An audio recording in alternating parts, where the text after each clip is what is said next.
Les impénitents s'excusent parfois en disant de certains chrétiens « je suis aussi bon qu'eux ».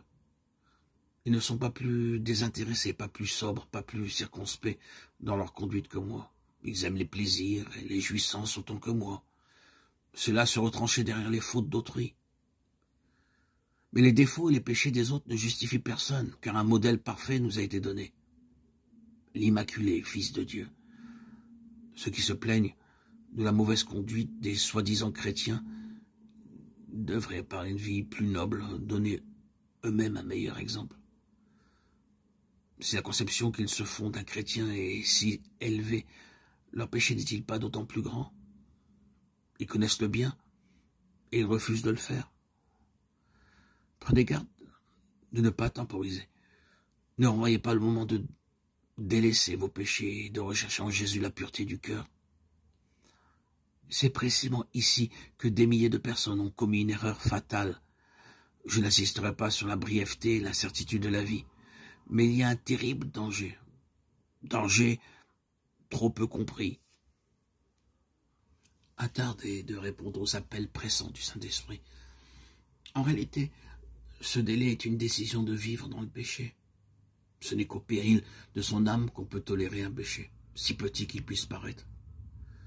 Ce que nous ne vaincrons pas nous vaincra et causera notre ruine.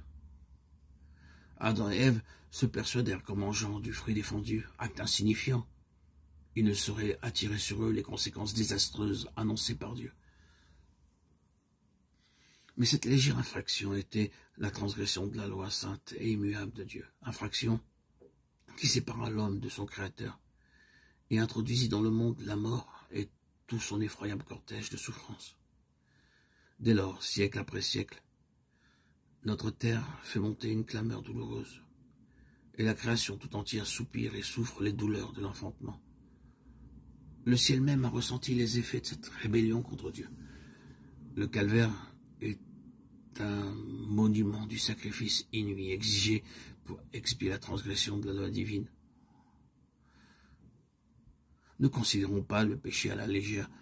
Chaque manquement, chaque négligence, chaque refus de la grâce de Jésus-Christ a une influence sur vous-même. Le cœur s'endurcit, la volonté se pervertit, l'intelligence s'émousse. Vous devenez non seulement moins enclin, mais moins apte à répondre aux appels miséricordieux du Saint-Esprit. Soyez donc vigilants, veillez, discernez lorsque le mal vient s'insinuer dans vos vies, dans votre langage, dans les circonstances, dans les messagers qui vous sont envoyés. Soyez vigilants. Ne vous laissez pas attraper, aspirer par le poison du péché.